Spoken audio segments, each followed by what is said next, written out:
Eu tava vindo pra cá. Eu tava vindo pra cá Eu tava vindo pra cá e... Eu não tava vindo pra cá. Sejam bem-vindos a mais um episódio de Tava Vindo Pra Cá Podcast. Eu sou o Daniel Sartori e como vocês estão, pessoal? Tudo bem? Vocês estão bem? Como é que estão? Recebi uma notícia muito interessante, que o meu podcast é muito escutado em Portugal. Tivemos uns 200 ouvintes essa semana só de Portugal. Se você é de Portugal, me manda um e-mail, tá bom? E desculpa por essa imitação horrível. Hoje eu entrevistei Lelo Matos, um comediante que eu gosto muito de Curitiba. Vocês já podem ter visto o trabalho dele no YouTube. Ele também foi finalista no último prêmio Multishow. E é um comediante que tem uma história muito legal para contar. Assim. Ele é um cara que foi pai muito novo e isso interferiu muito no material dele. É um cara bem nerd de comédia, muito talentoso e que eu tenho certeza que vocês vão gostar. Tá bom? Mas se você não gostar, se falar assim, odeio quem tem filhos, você pode mandar um e-mail para amaurifte@gmail.com. E caso você gostar ou for português e quiser me explicar onde descobriu esse podcast, desculpa de novo pela imitação, você pode mandar um e-mail para tavavindopracá@gmail.com. E é isso, pessoal. Muito obrigado e tenham uma boa semana. E se você está ouvindo na data de lançamento, um ótimo feriado, tá bom?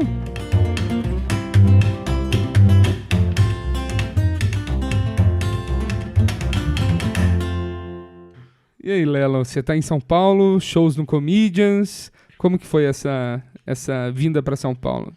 São Paulo te tratou bem?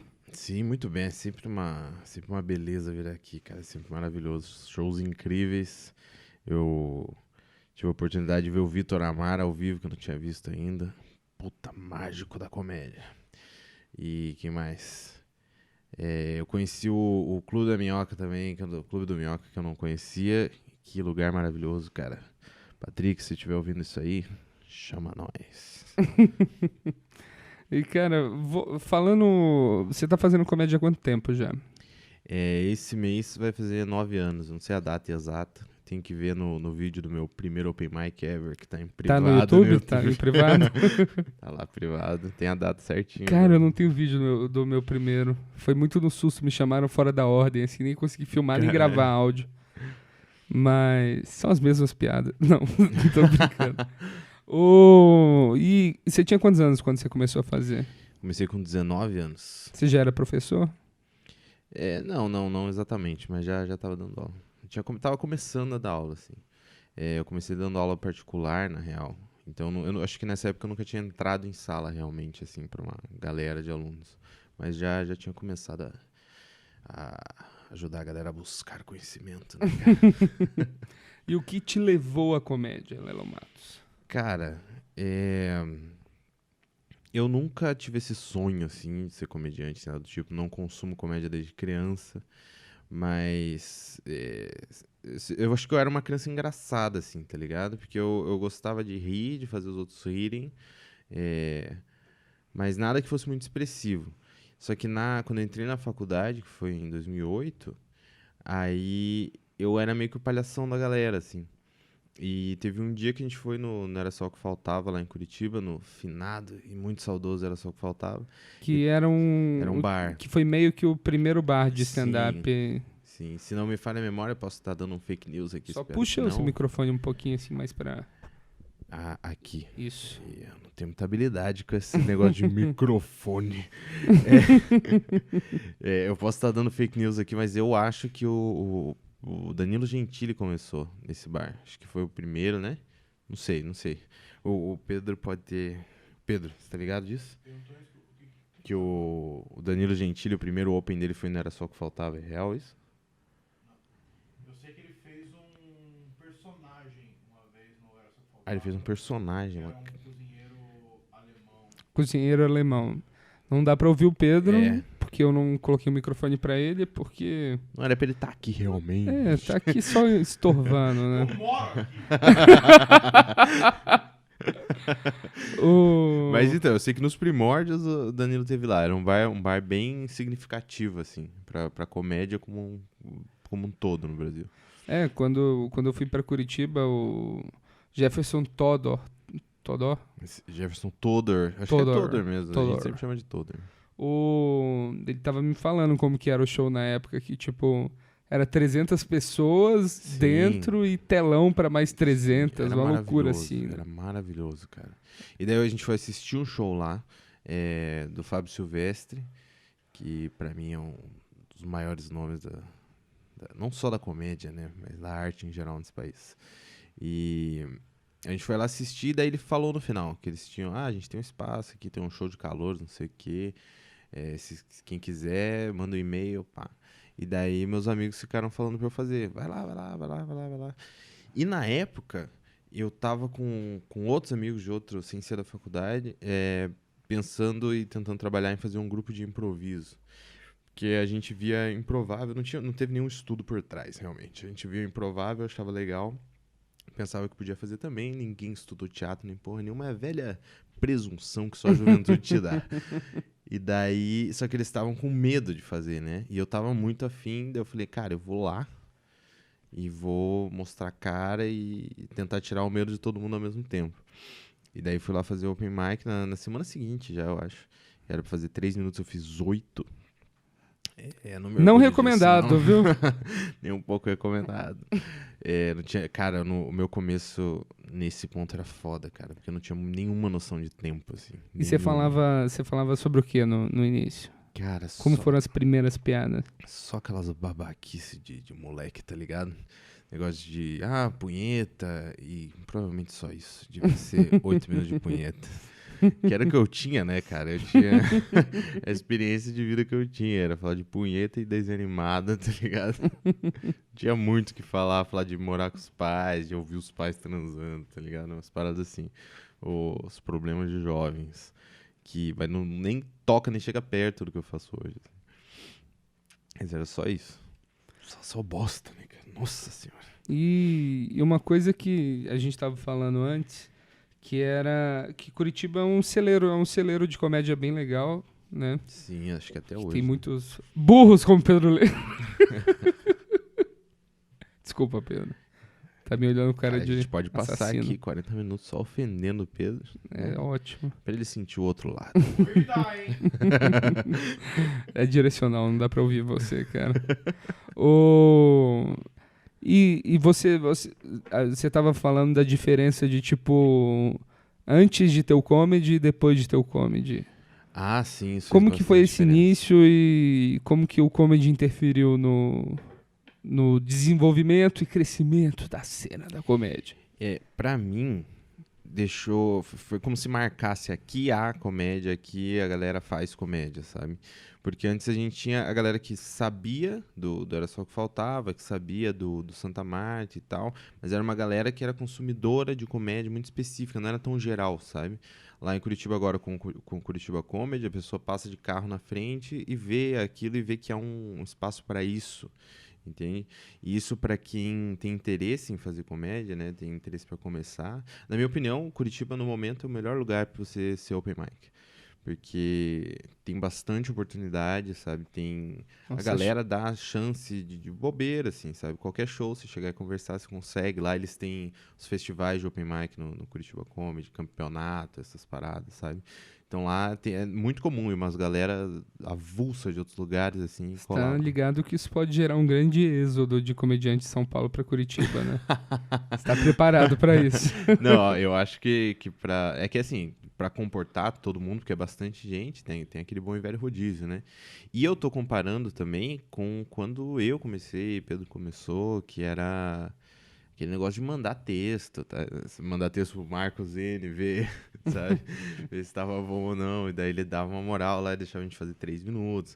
Mas era todo mundo competindo por um espaço muito pequeno, assim, sabe? Pra começar. Não competir no sentido ruim, mas todo mundo ia fazer eventualmente, mas ia demorar, sabe? Então a gente tinha um puta espaço entre um show e outro. Embora quando eu comecei lá em 2009, a gente fez uma loucura.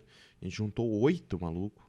E pegou um bar e fazia uma noite que era a famosa comédia sunga. Comédia sunga? Sunga era uma sigla para Stand Up New Generation Association. Olha só. E tinha nomes, não sei se ele vai me odiar por isso, tinha nomes como Afonso Padilha. Né? Quem que era? Muitos e muitos Você, anos atrás. Afonso Padilha, o Pedro tava? Cara, agora eu vou capaz de eu falar merda aqui e não lembrar de alguém. Era eu, Afonso Padilha, Fernando Cadlu, Márcio Silva, João Cotas, Elder Kloster, Daniel Moura e Fernando Cadlu. Já falei Fernando Cadlu? Tô esquecendo de alguém. Ai, que bosta. Marco Aurélio. Pedro tá participando Vitalski. demais dessa entrevista. E não, na verdade é muito bom que ele esteja aqui, porque a minha memória é uma bosta. A minha memória é horrível, cara. Então ele tá aqui, às vezes ele me ajuda, porque a maioria das coisas a gente passou meio que ao mesmo tempo. E daí a gente fez essa loucura aí, cara. E com quanto tempo você começou a vir fazer show em São Paulo também? Isso, deixa eu ver. Acho que a primeira vez que eu vim pra cá foi em 2012. Eu vim com o Pedro. O Pedro acho que já tinha vindo uma vez ou duas. E eu fiz no Willy Willy. Foi o primeiro show com cachê que eu fiz aqui foi no Willy Willy, com os moleques lá. O Comédia Império. Comédia Império. Extinto Comédia Império. Sim. Eu lembro que eu te conheci bem na época que você tinha acabado de sair do Prêmio Multishow, né? Uhum. Que foi Ano passado, né? Ano passado, que foi... Eu lembro que era muito interessante que você estava falando sobre a experiência e como que os diretores trabalhavam, como você cresceu como comediante nisso.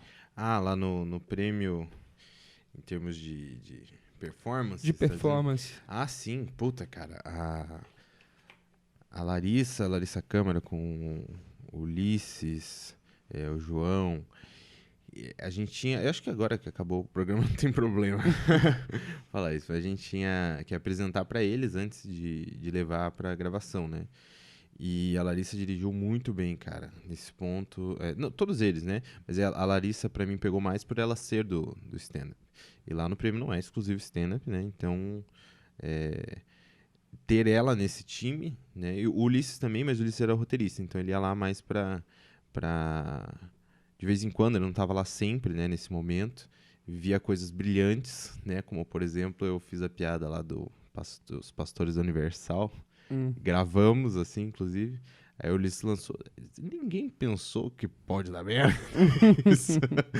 Eu tive que gravar de novo uma outra versão sem falar Pastores da Universal, mas no fim das contas foi pro ar a original, né. E eu tinha umas coisas assim que eu não percebia, embora outras pessoas já tivessem me falado. Tipo a tal da energia. Minha esposa falava isso pra caralho. Cara, você tá entrando sem energia, não sei o que. Eu não entendia o que a galera queria dizer com isso. Então, parece que eu entrava muito fraco, muito... Tipo, que bosta, eu tô subindo aqui nesse palco, sabe? Sim. E daí ia crescendo conforme ia rolando o show, entende? Então eu entrava muito chateado e terminava bem. E como acabei de sair do palco, eu achava, do que eles estão falando? Eu tô cheio de energia aqui. E aí lá eu fui entender essa parada.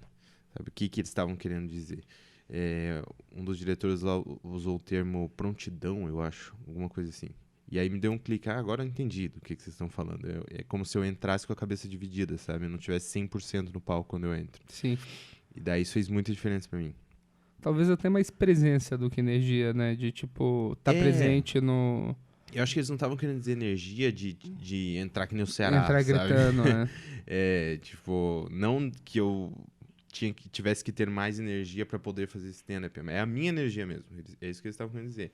É você estar lá presente desde o momento que você pisa no palco. Que eu realmente não conseguia perceber isso. Embora já tivessem me falado um monte de vezes.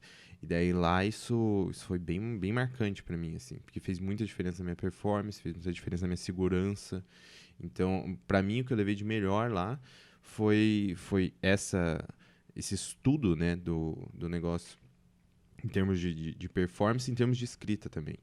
Porque eu não tenho um costume de escrever literalmente o material. Normalmente eu guardo na cabeça. E daí lá, como era o tempo bem contadinho, assim, você não podia esticar nem nada, então eu não podia ter aqueles... sabe, essas Sim. coisas. Tinha que ser bem papá, cada palavra conta, entende? E aí eu tive que escrever, literalmente, para ver palavras que eu pudesse tirar, expressões que eu pudesse trocar para caber certinho no tempo.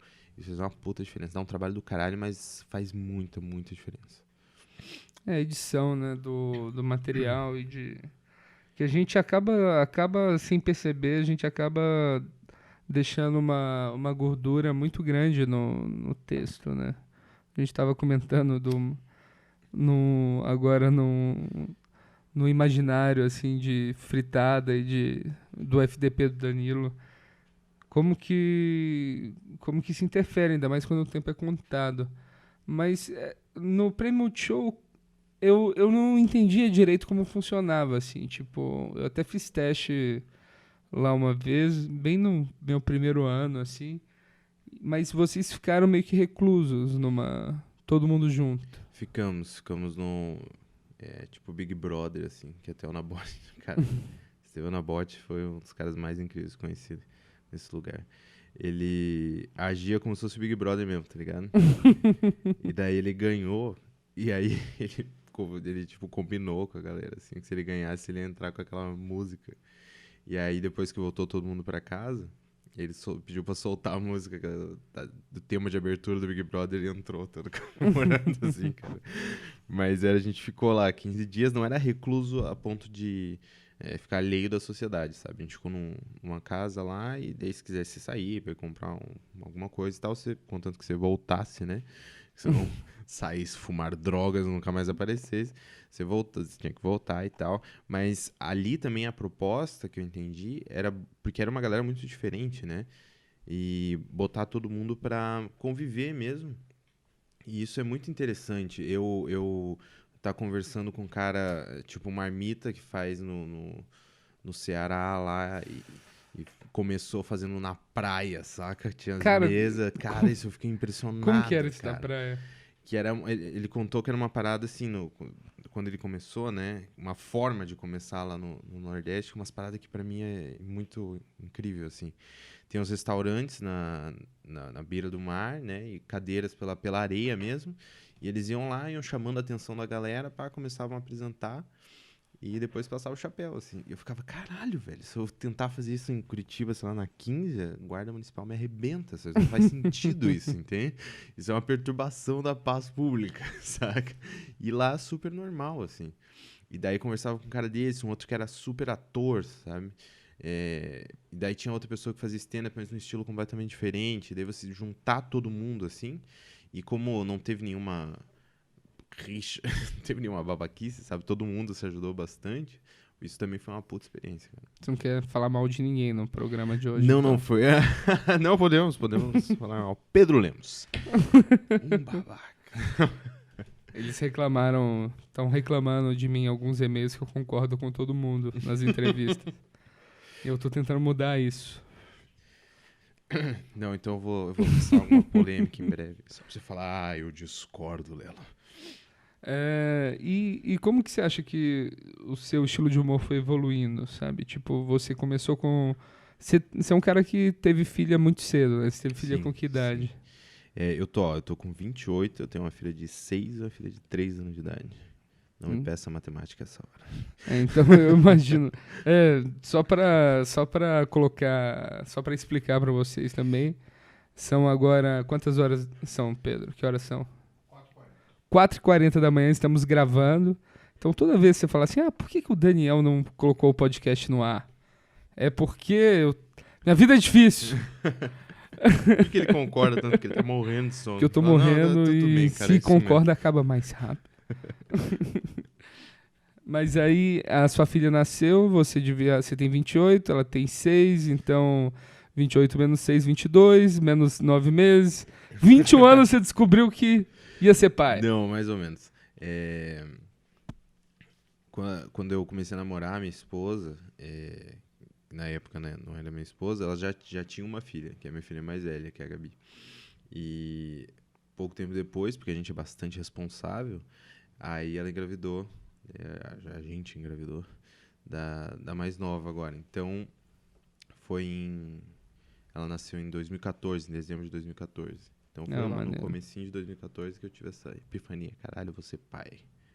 Vem uma criança aí que vai ter um cara totalmente responsável ao lado dela. E como que isso te afetou na comédia? Então, eu acho que eu sempre fiz bastante material, assim, baseado na minha vida, sabe? A velha máxima do livro da Judy Carter lá, saca? Sim. Não que eu visse isso como uma regra, né? Mas que eu conseguia transportar isso pro palco, entende? Eu não tinha problema de botar o contexto. Porque às vezes tem uma coisa que é muito engraçada na tua família, mas daí pra você conseguir levar pro palco, você tem que explicar que você tem uma tia que é perneta, entende? Daí pra poder dar a premissa corretamente. E eu conseguia fazer isso, sem muito enrosco. E também era uma saída, porque eu comecei novo, né? Então eu não tinha uma opinião válida. Ninguém quer saber a opinião de um moleque de 19 anos, sabe? Ninguém em sã consciência, pelo menos, Sim. quer saber a opinião do moleque de 19 anos. Fica aí o recado pro MBL. Então, para não querer, eu não me sentia preparado pela vida para dar opiniões, entende? E, por exemplo, hoje em dia eu vou dar aula, por exemplo, e tem gente mais velha na sala, que isso acontece, né? Eu dou aula em pré-vestibular, é normal você ter alguém de 40, 50 anos na sala. Cara, eu fico com vergonha de ensinar esse maluco, entendeu? Se ele chegar pra mim e falar, não, o dióxido de carbono é um sólido, eu vou falar, é mesmo, cara, você provavelmente você tem razão, você deve ter visto aí muito na sua vida, sabe? Não vou discutir contigo não, cara. Então, pensando um pouco nisso, eu fui pra minha vida. Então eu vou falar, isso eu posso falar porque é minha vida, entende? E daí eu comecei a transportar isso pra comédia também. Mas também é um outro ponto. Quando minha filha nasceu, eu fiquei 1 ano, pelo menos, afastado, sabe? Porque toda a dinâmica de ter bebê em casa, ainda a gente tendo mais uma, sabe? E ter um outro emprego além do stand-up também. Isso também, tipo, até... Eu nunca fui o tipo de cara, tipo, vou deixar com a mãe e vou ir fazer, entende? Eu sempre quis participar e tá lá, porque é minha obrigação. É o correto a se fazer. Simplesmente o que eu tenho que fazer. Eu acho que, cara, eu vou deixar com a mão e fazer, está errado, não é uma opção, entende? Pra mim, ou você criou ou não. Entende? Entre você tá lá só por existir e não tá, é melhor você não tá, porque daí você dá a chance dessa mulher achar um cara que preste, entende? Que vai fazer o papel que você não quis fazer. Então eu fiquei 1 ano, assim, afastado. E eu voltei com aquele material de sempre, poder, né, engrenar e tal. E daí eu fui começando a inserir. Mas, curiosamente, foi um bom tempo, alguns meses, que eu fui tomando muito no cu. Porque eu não sentia o tom ainda pra colocar esse material. E quando você teve esse ato, as piadas de antes funcionaram? Que imagino que você muda muito rápido, né? Como pessoa quando... Sim, também Parece... foi 1 ano que eu amadureci... 50 anos em 5, sabe? Foi nessa vibe, assim, que eu tive que amadurecer bastante, porque você tem uma vida sob sua responsabilidade, sabe? Você tem que amadurecer, não tem saída. E eu fui fazer o material de antes, ia e tal, mas eu não tinha mais aquele tesão, assim, de fazer aquilo, sabe? Tipo, eu parecia meio bobo. Entende? Sabendo que eu ia chegar em casa e eu não ia conseguir dormir com medo da criança ter parado de respirar, sabe? Porque eu era nesse naipe, assim, bebê tentando roncar só de boa, eu apavorado que ela podia morrer sufocada com nada. Tem uns negócios, né, que não pode deixar o bebê dormir de bruço, senão ele morre, umas coisas assim. Porque quando é bem pequenininho assim, ela não consegue, não tem nenhuma força nos músculos pra... Desvirar, levantar, o bebê depois de um tempo aprende a rolar, sabe? Então você deixa a criança com a cara no travesseiro lá, ela sufoca mesmo e morre. É uma bosta, cara. Esse começo é uma bosta, porque a galera vai ser pai e aí já pensa, não, vou jogar bola com meu filho, não sei o que, ele acha que a criança vem com 3 anos já. Mas não, cara, é um período ali, o Neil Arga tem uma piada sensacional, que é um período que o bebê é uma... O que é o bebê? É uma almofada. Uma almofada que você troca, que você leva, porque não faz nada mesmo. É uma almofada que a qualquer momento pode morrer. É um tempo e isso é uma máxima que vários comediantes já colocaram. Isso é um tempo que a única coisa que tem que fazer é impedir que morra, sabe? Sim. Só isso. Então, é uma puta responsabilidade, bicho. E daí não tinha como isso não me impactar, né? Voltando no lance do material lá. Não tinha como isso não me impactar. E aí eu tentei. Eu comecei a falar das crianças e foi uma época que eu me fudi muito. Eu dei muita água, porque eu tava falando uma parada que era muito meu cotidiano, entende? A minha perspectiva, mas que nem todo mundo sabe como é que é. Só sabe como é que é realmente quem tem filho, entende? Não dá pra imaginar esse tipo de coisa. Então eu acho que eu tava supondo que a galera entendia o contexto mais do que ela realmente entendia. né? E daí eu, me fudi bastante até achar o ponto, assim, conseguir engatar a marcha pra falar disso. Mas você acha que foi, tipo, linear como o seu material foi mudando até o momento que chegou, ou em algum momento teve uma mudança drástica, assim? Um pouco dos dois, porque eu tive, nesse período, várias mudanças drásticas na forma de escrever. Eu tive momentos ali de querer... abandonei setup, punchline, agora eu vou só contar história. E daí eu tinha uns negócios de ter um setup longuíssimo, né? Porque você nunca vai realmente abandonar o setup punchline, não tem como. Aí eu tinha um setup longuíssimo pra ter um punch médio no final, sabe? De contar uma história, tá parecendo tio no churrasco contando história. E isso demorou um pouco pra acertar esse passo. Mas, e daí, consequentemente, em termos de apresentação, de performance, eu acho que foi linear, sabe? Sim. Mas eu fui tendo várias mudanças muito... Hoje eu faço assim, daqui 2 semanas eu tô fazendo de outro jeito, sabe? Mas não foi um salto, assim. Não foi uma epifania que eu tive. E tem uma coisa... É que é uma lei muito difícil de quebrar, que não é meio inquebrável isso do setup e do punchline, né? Sim, sim. Você vai conseguir chegar nisso em algum momento, resumir a isso. Tem um cara no Reddit que ele meio que pegou um texto do Louis C.K., finado Louis C.K., Que Deus o tenha. que ele pega assim, você acha que comédia não é setup e punchline? Aí ele pega um texto dele, que eu não lembro qual que era o texto em si. Não é o do Monopoly? Não sei. Não lembro se era.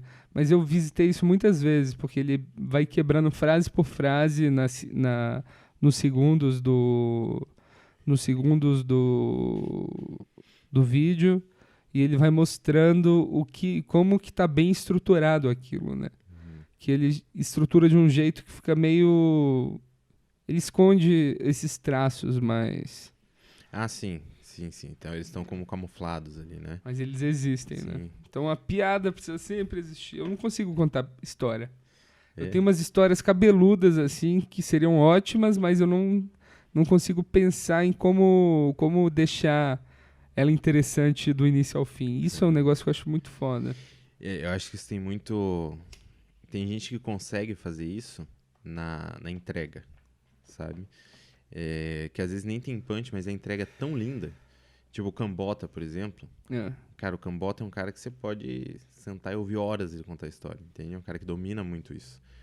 Mas essa acho que é uma das grandes dificuldades. É você manter o interesse da galera naquela história. E para isso você tem que colocar... Aí a gente volta nisso de novo. Você tem que colocar punches no meio, sabe? Se você for ver, tem às vezes que tem materiais que são histórias e que você tem muito no meio da história os negócios, era que nem não sei o que, sabe? Sim, Então, que é um jeito, uma comparação mais fácil de enfiar um punch, né? É mais recorrente, digamos assim. Mas tem gente que só no contar da história ali já deixa sensacional, sabe? Um cara que faz muito bem isso é o Gabriel Iglesias, né? Um outro falecido, Bill Cosby também. Bill Cosby. Também era genial fazer isso. Nunca consegui assistir Bill Cosby. Depois dos... Não, eu sempre achei meio... É que eu acho que eu gosto mais menos de contador de história e mais de piada. Sim. Eu não... Depois dos ocorridos eu não consigo mais ver. E aí, dá pra separar a arte do artista ou não dá? Cara, eu não consigo. Eu fujo dessas máximas, você não pode fazer isso, você pode fazer aquilo. Eu falo por mim, eu não consigo. Cara, eu tô tão decepcionado com o Woody Allen, foi o que me decepcionou, assim. O Woody Allen também. Cara. Que eu li a carta da filha dele lá e é bizarro. Sim, e era meu diretor favorito, eu já tinha filmes dele que eu assistia 2, 3 vezes por ano. E daí você vê a cara dele não depois. Não vi mais, simplesmente. Aquela cara que parecia, nossa, é a cara de um gênio, Eles né? podiam Parece fazer a cara isso, de um né, monstro. cara? Eles podiam digitalizar a cara de uma outra pessoa nos filmes dele. Que não parece o Woody Allen, aí deixa só o crédito de roteirista. Aí já vai a cara também, bota a cara da Audrey Hepburn com o corpo do Woody Allen, que se foda também. Nada vai ser mais bizarro do que o que ele já fez. E agora você tá preparando já é o seu segundo solo, né? Tecnicamente, né? É que assim, eu já tenho meu solo, meu melhor argumento, e nesse solo eu tenho várias beats sobre as crianças, né? Sim. Mas esse que eu vou lançar agora é só sobre isso, né?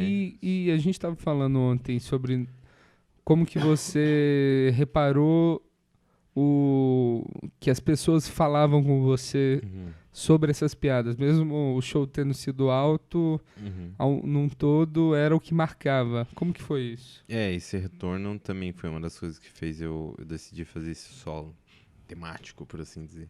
Era bem comum, tanto em comentário de vídeo, de YouTube, quanto as pessoas irem falar. Eu podia ter feito, sei lá, uma entradinha de 20 minutos, 17 minutos sobre vários assuntos, 3 minutos sobre as crianças. Que a galera vinha me falar era das crianças. Nossa, quando ele fala das filhas, não sei o que as filhas, nanana, ele ficava, pô, todo o resto, foda-se, então. E não que tivesse sido ruim o show, pode ter sido alto, normal, o que marcava era das crianças. E aí eu reparei que ali é muito minha zona de conforto. Bastante. Quando eu tô falando delas, eu tô muito em casa, sabe? Porque eu tenho a certeza que ninguém ali domina mais aquele assunto do que eu. Sim, Ninguém sim. ali consegue falar melhor dessas crianças do que eu. E esse é um outro ponto também. Eu tento não falar de os pais são assim, as crianças são assadas. Eu tô falando das minhas. Entende? Falando de eu, como eu sou como pai, e as minhas crianças, sabe? Então isso me ajuda bastante. A gente tava. Eu assisti seu set. Você veio e fez sessão na sexta e no sábado no Comedians. Isso. E na sexta você fez MC e eu gosto sempre de ver pessoas diferentes fazendo MC e ver como que elas fazem esse início, assim, o quebrar o gelo, assim. E você já entrou em material muito rápido.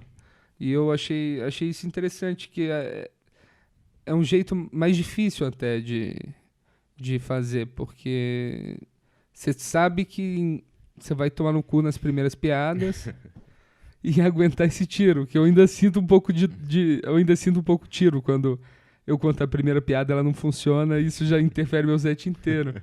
E você falou que, tipo, que você chega no momento que você vai falar das suas filhas e você tá muito tranquilo que aquilo ali vai funcionar. Sim, Né? eu fico tranquilo. Se eu tô fazendo um outro material e eu tô vendo que não tá entrando, isso me preocupa, sabe? Eu vou fazendo meio, puta, vou ter que cortar aqui, vou ter que fazer uma coisa. Aquele momento que tua cabeça tá 1000, você tá dando material, tua cabeça tá 1000 em outra coisa.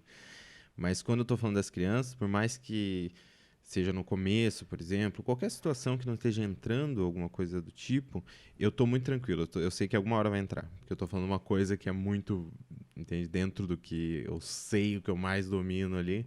Então eu sei que alguma hora eu vou conseguir fazer entrar. Mas só quando eu tô falando delas. Eu só tenho essa certeza quando eu tô falando delas. Que legal isso. Então é uma dica para os novos comediantes como eu. Tenham filhos. Nós somos em 7 bilhões e os caras já tá bom já de Já gente. tá Já. bom de gente. E como que tá o desenvolvimento desse... Como que vai chamar esse solo novo, que já tem o nome? Já. É o pai do ano passado. Pai do ano passado. Na verdade, é o pai do ano passado. Riscadinho, assim, sabe? Que a ideia pra mim é que esse termo de pai do ano, pra mim não tem validade nenhuma. Ninguém que recebe esse título de pai do ano mereceu realmente, porque a gente tá falando só de obrigações, sabe? Não existe mãe do ano, entende? Imagina o que a mina tem Mas que fazer isso pra do ser pai- mãe do ano, sabe? Não, mas isso, pai do ano, é algo que existe mesmo? É muito comum você ter essas coisas, tipo... Escola? Nomeia Não, assim, na própria mídia, na boca do povo, assim, sabe? Um pai que, sei lá, salvou o filho de uma enchente, ele é o pai do ano. Caralho, ele... Sério mesmo? Qual era a alternativa? Eita, olha aí, já era, criança, até a próxima. Vamos tentar fazer outro, que a gente é jovem ainda. É umas coisas que é meio óbvias, e também, pra mim, essa ideia de pai do ano, esse tipo de coisa, meio que dá uma... Puta, agora me fugiu a palavra totalmente. Mas dá um caráter especial à obrigação do cara, sabe? Porque ainda se vê muito isso. Nossa, como ele é um bom pai, como ele é um pai presente. Puta, como eu odeio isso, pai presente. Porque, cara, pra mim é como, nossa, que círculo redondo, entende? Cara, é o que se espera de um círculo, que ele seja redondo, entende? O que tá errado é o que é, infelizmente, a maioria ainda. E daí a gente tratar como exceção é aquela velha máxima lá, do cara achou a mala de dinheiro, entrega, ele vai aparecer no jornal, sabe? O cara tá fazendo, né, o minimamente correto. E com paternidade acontece isso. E com maternidade, não.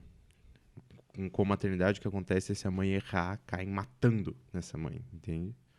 Então eu não concordo muito com essa linha de pensamento, ela me incomoda bastante. E esse é um dos motivos. Outro motivo também é porque eu já tenho as crianças há algum tempo, né? Então já faz parte de mim, já não é mais o cara que acabou de ser pai, saca? E tipo... Deixa eu pensar, formular melhor. Tá frio, né? Pedro, fecha essa janela aí pra gente. Tô com frio também. Achei que era um podcast de comédia isso aí. Hã? Achei que era um podcast de comédia. Pedro tá reclamando que achou que era um podcast de comédia. Sobre o pai do ano. Nossa! que hoje, nervoso, cara. Pedro é um cara muito nervoso. Pedro né? Lemos, manda e-mail de ódio pra ele. pedro.lemos@gmail.com. Esse rancor todo só dá a impressão pro grande público que o Pedro nunca transa. Os maiores blue balls da comédia, cara, sempre puto. Cinza pra caralho. Ele acabou de pegar um Guaraná na nossa mesa e não é o Guaraná que vai resolver sua vida, viu, Pedro? E ele dá medo, né, cara? Ele é mais novo que eu, ele me dá medo. É. Ele faz uma cara assim, às vezes de olha quando a resposta vier, eu não sei se você vai aguentar, sabe? Mas E esse solo, tipo, você tá preparando ele e você está se vestindo de maneira diferente também. Isso eu achei interessante. Sim, sim. Ou está usando terno, mudou o cabelo, o que Sim. tá acontecendo? O cabelo foi ideia da minha esposa, que eu gostei e deixei, sabe? Mas que é o tipo de coisa que eu jamais faria. Eu nunca tive paciência pra isso, pra deixar cabelo crescer. Eu deixei o cabelo crescer quando eu era moleque, mas era de preguiça de cortar, sabe? Mas isso de ter que esperar pentear de um jeito tal, eu nunca tive paciência pra essas coisas. E daí minha esposa pediu, então tá, vou deixar crescer essa bosta, tô fazendo meu coquezinho. O amor, né? Muito tímido ainda, né? Bora, vai lá. Mas a questão da aparência e tal, o cabelo é o de menos, na real. Sim, o terno. A questão de usar o terno e tal,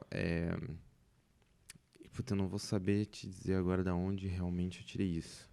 Mas tem um negócio que o Gilbert Iglesias falou no podcast do Mark Maron, de branding, que é você ter uma aparência meio que constante, sabe? E você ter elementos meio que marcantes nessa aparência, sabe? Se você for olhar qualquer um que esteja grande, assim, que apareça bastante, você vai encontrar elementos que são constantes, Sim. sabe? Um cara que ficou mudando de aparência o tempo todo, ele até comenta isso nessa experiência, é o próprio Mark Maron. Entende? Que ele fala, nossa, eu nunca pensei nisso, nunca mantive uma constância. Uma hora eu tô com cabelo comprido, outra curto e tal. Ele até fala, talvez por isso que eu não estou lançando aqui o meu filme. E daí eu pensei, eu vou procurar então alguma coisa assim. Antes eu ficava naquela da camiseta preta e jeans e só. Eu tô nessa fase ainda. Que é aquela velha remissão ao Louis C.K., né? Mas é que, na verdade, eu acho que é o mais seguro, né? Porque não tem nada não tem estampa, não tem nada escrito na tua roupa, é o tipo de coisa que não desvia a atenção do público, né? Mas esse lance de usar terno e tudo é um pouco também porque, pro que eu vou falar, entendeu? Eu não posso chegar lá e falar de criar crianças vestido que nenhuma, entende? Então, eu procurei botar um pouquinho mais de seriedade, não sei. Pode ser que não faça a menor diferença, sabe? Mas não sei, pode ser que faça também. Eu já tentei usar óculos. Eu refiz meus óculos, aí eu decidi fazer um show de óculos, porque eu pensei assim, se eles verem um cara de óculos, eles vão falar, esse cara deve ser inteligente, vamos prestar atenção no que ele tá falando. Só que eu não paguei pelas lentes sem reflexo. E no primeiro momento no palco, elas já ficaram brancas, assim, de... Isso eu sofro disso, cara. Eu uso óculos no palco porque senão eu não enxergo a galera mesmo. Às vezes eu fico pensando, sabe, será que tem um pequeno detalhe em mim que eu posso mudar e que as coisas vão funcionar melhor? Eu não sei se chega a interferir assim pra funcionar melhor, sabe? Mas pra você se sentir, digamos, é como se você botasse um uniforme pra trabalhar, sabe? Você tá vestindo aquela persona quase que literalmente. E isso eu acho relevante, assim. Não acho que melhore nada. Pode te ajudar a se encontrar mais no palco, mas acho que não é o definitivo, né? Mas todo mundo que fez grandes mudanças no visual, assim, manteve, normalmente fala que fez bastante diferença. Sim. Sabe? Uns caras, tipo, o Camejo, por exemplo. Ele é um que adotou o full terno, né? E ele é um cara que, puta, casa perfeitamente. A forma como ele trabalha a comédia casa perfeitamente com o esporte fino ali que ele lança, sabe? Eu não sei o que mais que... O próprio Ventura. Sim, o Ventura também. Ventura, aquela labinha reta, aquilo ali é muito ele, saca? E bate muito com a persona dele. Não ia dar certo, por exemplo, o Camejo com uma aba reta. Ia ser engraçado. Entende? Ia ser meio esquisito, assim. Ou o Pedro de vestido, de repente. Com kilt. Imagina o Pedro fazendo show com kilt. Pedro tem cara de que usa pochete, né? Acho que a thumb desse tem que ser o Pedro. Uma coisa que você me falou também que eu achei interessante foi que, tipo, a sua mulher chama Hannah? Isso. É isso? E ela... Hannah, te amo. Isso é minha vida. E ela te dá umas broncas bem específicas de comédia. Uhum. Que uma vez você me falou que você fez um show e ela falou assim, caralho, deixou sua persona em casa, o que aconteceu? Sim, sim. Ela entende bastante, né? Quando eu conheci ela é advogada. Mas quando eu conheci ela tava num momento teve umas decepções com a advocacia, assim, e tal, com um sócio e desonesto, né? E ela meteu o louco, foi fazer open mic. Ah, saca? você conheceu ela no... Eu conheci ela justamente nesse momento, que ela foi fazer open mic e tal. Então ela já consumia bastante, ela é muito fã de improvisação, sabe? Ela já conhecia bastante, ela chegou a começar a cursar produção cênica na Federal. Daí eu meti-lhe uma filha na barriga e acabei com o sonho dela. Né? Mas ela conhece bastante, consome bastante comédia gringa também. Daqui ela conhece todo mundo, saca? E ela sabe muito. E isso me ajuda bastante também, porque quando ela assiste, ela vem me falar as coisas muito certeiras, assim, sabe? Às vezes ela dá dica também, ela entrou no bar pra pegar uma água, sei lá, e eu tô lá fora. Aí ela volta e fala, nossa, tô vendo muito, sei lá, tem bastante velho na plateia, entende? Alguma coisa assim. Acho que você devia fazer aquela, sabe? E ela normalmente acerta. E as broncas também, né? Bronca pra caralho. Que é legal isso, né? De ter alguém que vai acompanhando a sua evolução, né? Sim, sim. Eu não tenho uma esposa, mas um cara que me dava muitos conselhos do meu show era o Lucas, o garçom do Bar do Netão, que a gente se apresentava.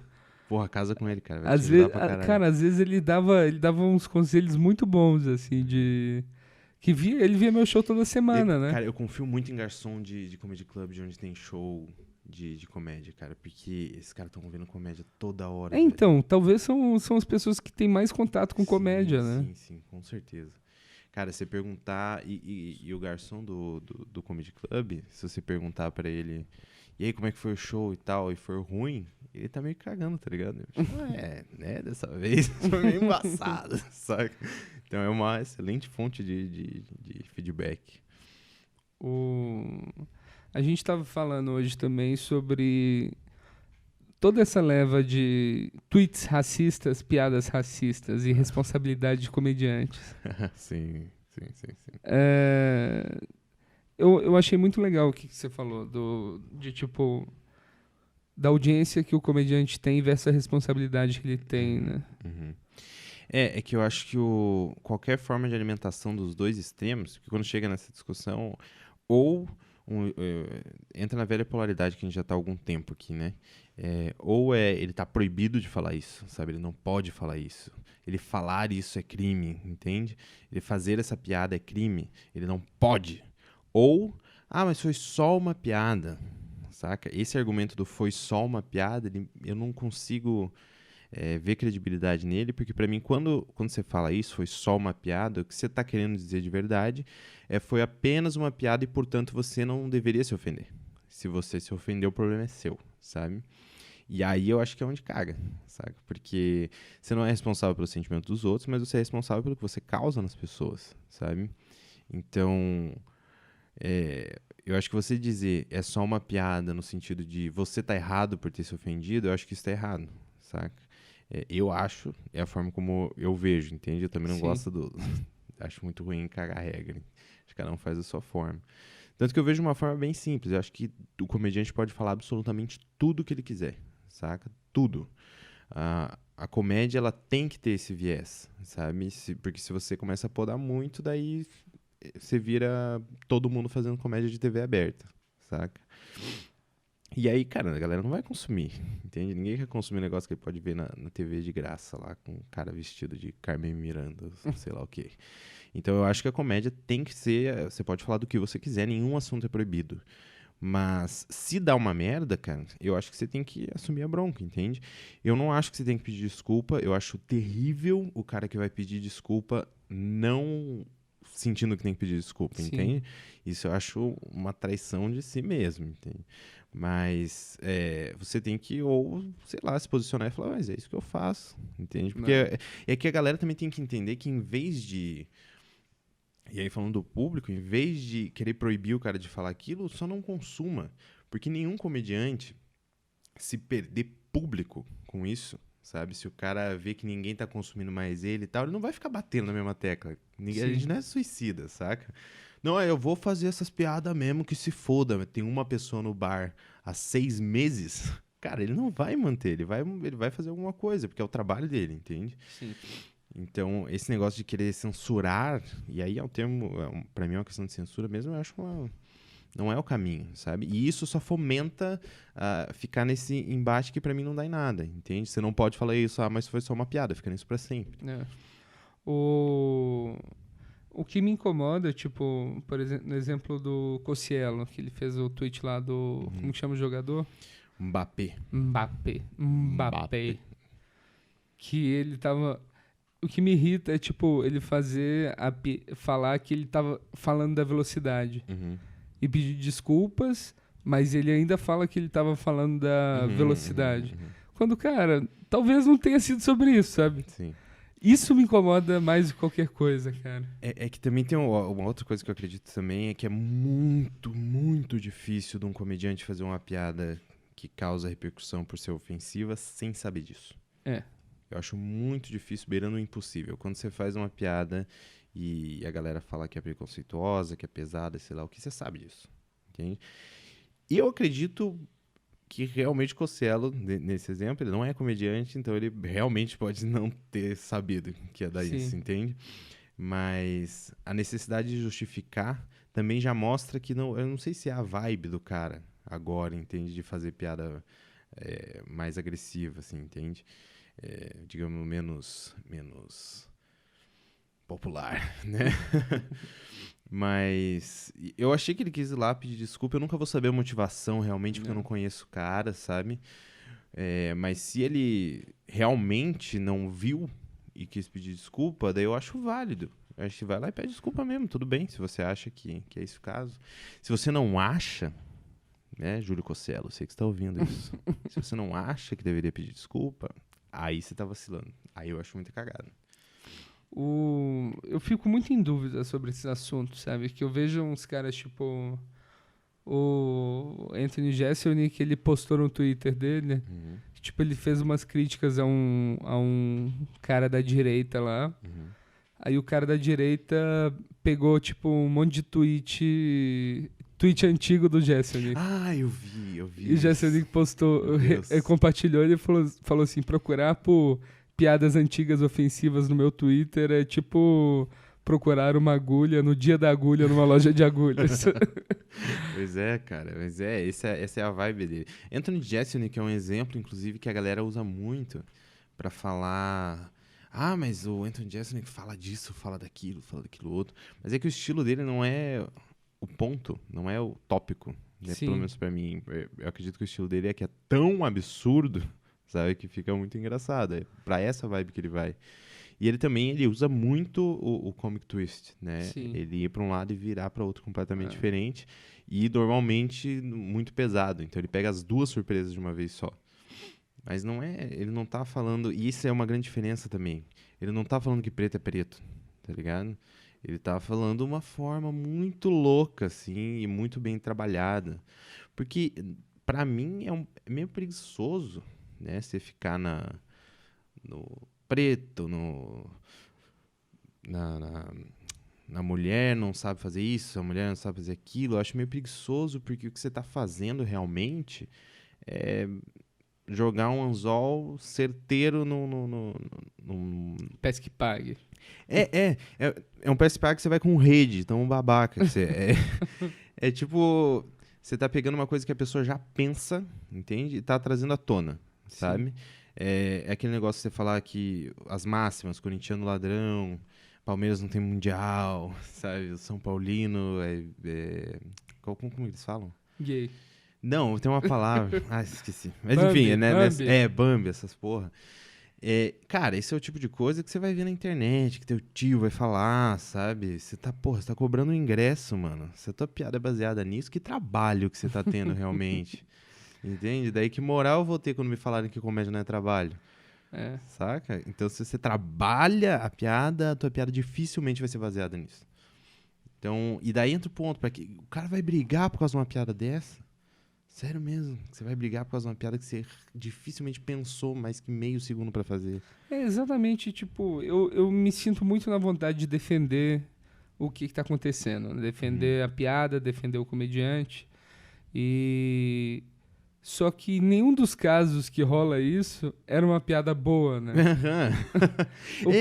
Alguém falou isso, inclusive, que se a piada Acho que fosse foi o boa, Patrick, ninguém tinha foi o reclamado. Patrick, acho que postou isso. Mas é isso mesmo. Se a piada fosse boa, não tinha chegado nisso.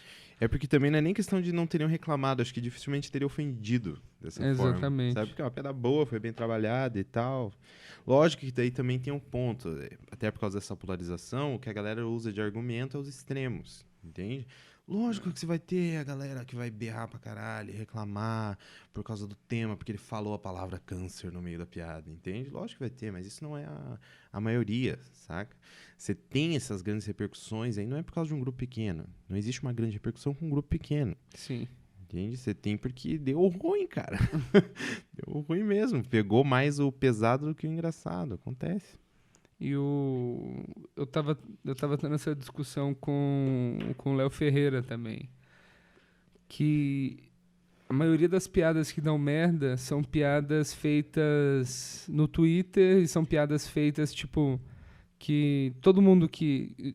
Comediantes e influenciadores, eles têm a necessidade de estar presente nas redes sociais o tempo inteiro, tá sempre dando o ponto de vista deles sobre o negócio. Eu sou horrível nisso. E essa obrigação de fazer isso que faz dar merda. Que, tipo... Eu não sei, eu não conheço nenhuma história de piada em palco que deu merda pro comediante. Teve uns lances com o Rafinha. Então, mas o Rafinha fez no... Que na verdade eram as coisas do fuxico, cara. Iam lá, viam o show do Rafinha e iam lá pra anotar o que falava de pesado, sabe? Pra jogar. Do estupro deu isso. Mas a galera lá riu. Por que a galera lá riu, cara? Porque ninguém tava lendo, ninguém declamou a piada, sabe? O Jim Jeffries fala disso em algum dos solos dele, acho que é no Bear, que ele fala, se você tira tudo, faz aquelas caretas dele, fica realmente uma coisa horrível de se ouvir. E é verdade. Que é toda a persona do cara e a entrega, tudo isso faz toda a diferença, entende? E é muito louco como varia de comediante pra comediante, né? Que eu acredito muito no limite de cada comediante. O Igor é um cara que eu acho um gênio, assim, que ele... Igor Guimarães. Que ele consegue falar uns absurdos e tudo fica muito tranquilo, porque... Invejo muito ele por causa disso, cara. Mas teve uma amiga minha que ela foi num show de stand-up, ela virou assim e falou comigo... Nossa, eu fui no show de um cara, ele falou uns absurdos, eu quase saí. Ele começou a falar que ele chamava criança de vagabunda. Aí ele falava de um jeito estranho. Todo mundo que vê o Igor tenta em algum momento imitar ele, né, cara? Cara.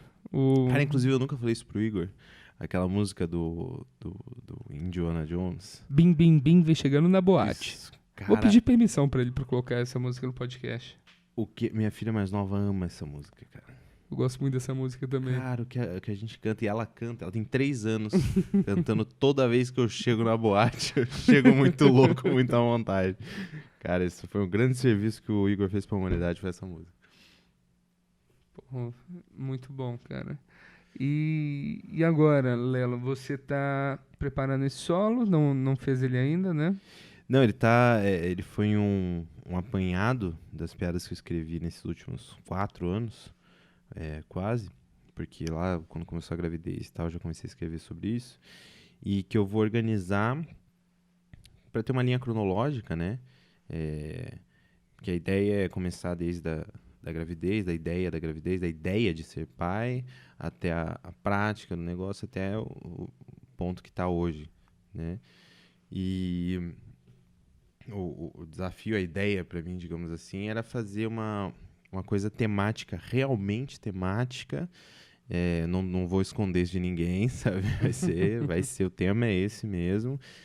Tanto que na divulgação eu direciono ela para pais, vai ser perto do Dia dos Pais a estreia, então leve seu pai, dê esse presente e tal, porque a ideia é essa mesmo. Não só para pais, né, para mães também, né? Inclusive, acho que o meu posicionamento muitas vezes agrada mais as mães que os pais. Tem os que ficam meio de cara. Eu tenho um material que diz que é fácil ser pai, né, que difícil é ser mãe, porque é realmente fácil ser pai se você for ver bem, porque tudo que a gente faz é recompensado, sabe?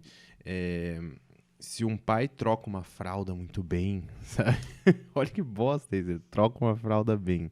Ele tem esse retorno, esse reforço positivo, sabe? Sim. E a mãe não tem reforço positivo, entende? Ninguém fala, nossa, como essa mãe acorda de 3 em 3 horas pra amamentar essa criança, sabe?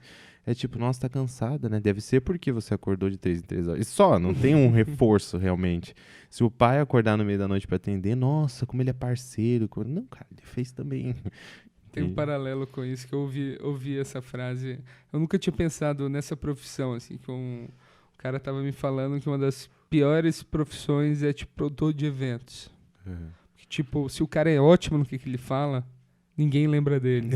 Só lembram dele no momento que ele faz uma merda. É verdade. E acho que com a mãe deve ser mais ou menos A mãe isso, né? Sim. Com Que ela certeza. faz tudo certo, aí, sei lá, a criança começa a fumar com 6 anos. Ah, meu Deus! 6 anos. É o Ceará, cara. O Emerson Ceará, vamos deixar claro. Se bem que eu acho que ninguém tem dúvida, mas... Mas é que também tem toda a forma como a gente é criado, né? Da menina brincar com boneca e tudo. Então não ensina, sabe? Quando você tiver filho, isso e aquilo. E o homem não. O homem, ele quando é criança, quando é menino, ele é pra brincar, vai lá jogar bola, sabe? E eu tive que aprender na marra, cara, um monte de coisa. E cada coisa que eu aprendia, eu ficava, meu Deus, que bosta, como é que eu não sabia disso? Como que ela sabia e eu não sabia, sabe? Porque, cara, a gente tem a mesma idade, a gente tem a mesma experiência de vida, como é que pode?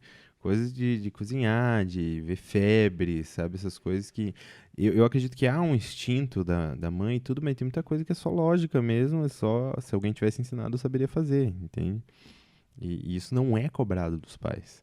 É normal o pai fazer merda. Você vê em filme, o pai vai trocar fralda, termina com a fralda cagada na cabeça, sabe? E é tudo nosso, olha que bonitinho, assim, que ele tá tentando, olha aí. Isso é meio bosta. Mas, Lelo, últimas palavras. Chegamos já num momento final do podcast, onde as pessoas já devem estar tristes que o podcast voltou. Que autoestima contagiante, bicho. Cara. Eu recebi uns e-mails de ódio, assim, que eu fiquei meio triste. As pessoas mandam e-mails de ódio mesmo? Mandam pro... Caralho. Muita gente não manda, que acho que a maioria é de mentira. Uhum. Mas ele existe. É um comediante que começou junto comigo. Uma semana depois, que ele nunca se esqueça disso. Mas... O fato do cara dizer que eu sempre concordo com todo mundo, o negócio me incomodou muito. Sério? E agora eu tô levando isso pro Tô levando isso pra cima. Cara, vai ter uns Não debates Não cabulosos. discordei ainda de você aqui nessa... Mas eu discordo, eu acho que ser pai é bem difícil. Pronto. Putz, eu fico impressionado, cara. A internet desperta isso nas pessoas, né? É. Se eu posso xingar, pra que eu vou elogiar? O negócio do reforço positivo. Tem que mandar e-mail bacana também, galera. Gostou? Manda um e-mail. Não precisa mandar e-mail, dá pra dar o like. É. Nem sei se tem isso. No Não, YouTube, eu né? No quero YouTube que vai mande ter. e-mail pra cair na minha lista pra eu mandar spam. Aí eu gosto de e-mail por causa disso. Que gênio. Desse cadastro no Peixe Urbano. Já cadastro no Peixe Urbano, vai receber todas as promoções de shows futuros. Maravilha. Mas é isso, Lelo. Muito obrigado. Muito Cara, obrigado eu que pela agradeço. presença aqui em minha casa e no podcast.